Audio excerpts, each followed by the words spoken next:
Whether you've played a game in the franchise or not, you've definitely heard of Borderlands. This franchise has been around since 2009, celebrating its 15th anniversary in October of 2024. Borderlands used to be the looter shooter, a pioneer, a chaotic, irreverent, addictive ride through a world of guns, action and mayhem. But after all these years, how does this franchise hold up? Is it still enjoyable and engaging? Does it still propel the genre and it championed all those years ago? In this video, we'll dive into my thoughts on the current state of the series and what lies in its future. If you enjoy the video, please make sure to like, subscribe, and let me know your thoughts in the comments below. I'll also leave links in the description to my socials so you can keep up to date with my videos wherever you scroll. Without further ado, let's get into the video. My first experience with the Borderlands franchise was shortly after release in October of 2009, when my older cousin brought over a copy of the original Borderlands for PlayStation 3 and asked if I wanted to try it out with him.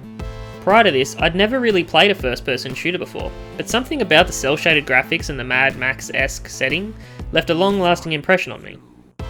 We'd only just made it up to the front of Sledge's safe house before we put the game down, and I didn't pick it back up myself until the Game of the Year edition was released, and didn't even finish it until Borderlands 2 was out. Speaking of Borderlands 2, this is the game that truly made me fall in love with the series. The Doomsday trailer was iconic, and my friends and I poured hundreds of hours into the game and its DLC. If you've never played a Borderlands game, Borderlands 2 is still the best place to start.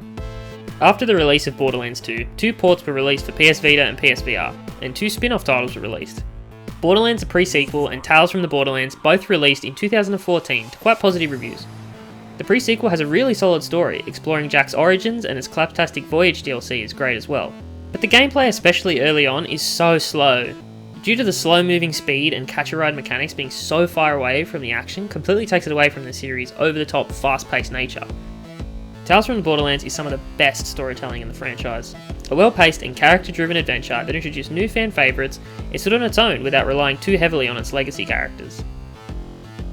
Similar to Borderlands 2's announcement, Borderlands 3's reveal trailer was extremely hype and got me on board with the sequel instantly.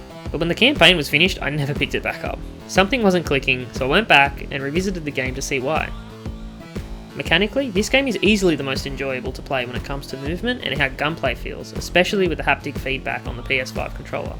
Visually, the game's amazing. It's definitely in its own class compared to Borderlands 2 and its spin-offs. However, Catch-a-Ride is still based at certain spots around the map, and it feels dated. The mail system sounds good on paper, but becomes a mess when you have waves of different characters' random gear continuously sent to you. Also, if you're initially playing this game on PS4 and now moving to PS5, get ready for bugged trophies, glitched cosmetics, and potential permanent locks unless you reset absolutely everything. Console transitions should not be this painful.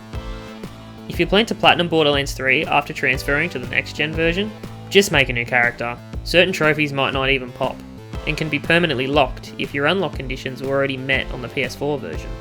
Now, all that complaining is only from my personal experience with the PS5 version. PC players won't have to deal with any of the headache, and I'm unsure of how the game runs on Xbox. If anyone's had any similar issues with the game, please let me know in the comments. With all that out of the way, let's finally get into my thoughts with the story of the game. Spoilers ahead. After the end of Borderlands 2 showing off a map with a bunch of vaults, it felt as if the third game could have been some kind of MMO with the amount of content that they actually teased. Instead, Borderlands 3 rushes through the plot points, throws characters at you left and right, and doesn't give them any room to breathe, stripping them of any real weight or interest at all. Just dangling these new vaults in your face like a set of keys to keep you going, ultimately undermining their individual importance, which destroys what the whole franchise has really been about up until this point. These games focus on the endgame content, and grinding for max gear doesn't pair well with a long campaign. To get all the characters maxed out on True Vault Hunter mode requires 8 campaign runs.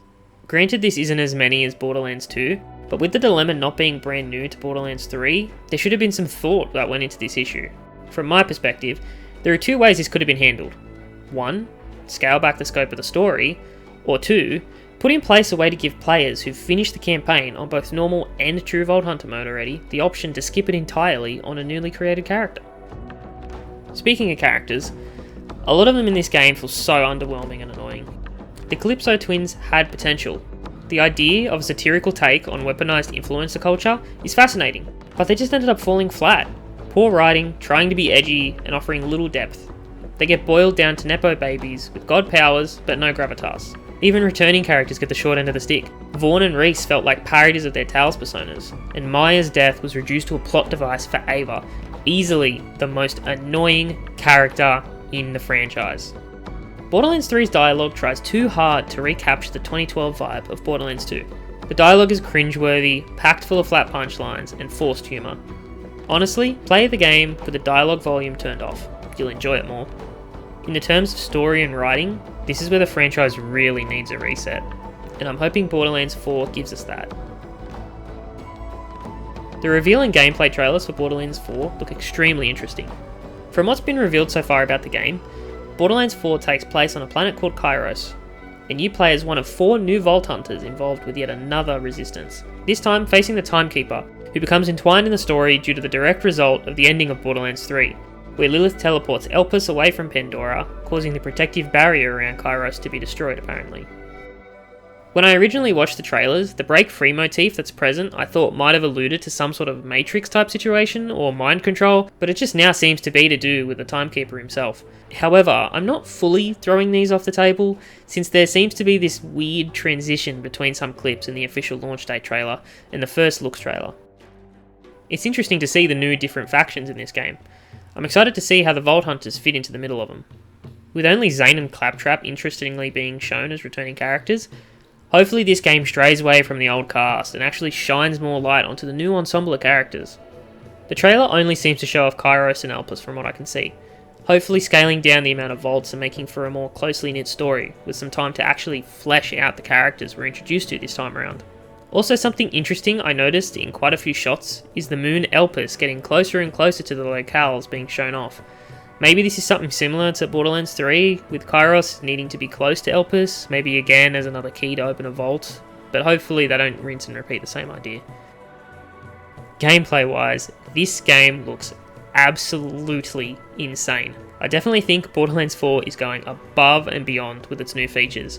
Dual wielding guns again, like the Gunzerker in Borderlands 2, new throwable items, a grappling hook, swimming, a double jump, gliding, and what seems to be, finally, a transport summoning system. Absolutely insane gameplay features coming to this game that I'm very excited to play with. Ultimately, from what we've seen so far, the gameplay looks like it's going to be great. My only concern is in the writing department. Hopefully it can break away from the original trilogy and usher in a new era for the series. But if it's anything like the movie, we're doomed. We'll ultimately see what awaits us in September of this year. Thank you for making it to the end of the video. If you enjoyed the video, please make sure to like the video and subscribe to the channel for more content. Also let me know where you stand on the Borderlands franchise in the comments below. I also want to thank everyone for the amazing support I received on the last video talking about Pokemon Scarlet and Violet. It's something I'm very passionate about, and I'm glad a lot of people were able to share their opinions on the games as well. If you haven't watched it already, you can check it out now on my channel and let me know your thoughts as well. Thank you again for watching, and I'll see you in the next video.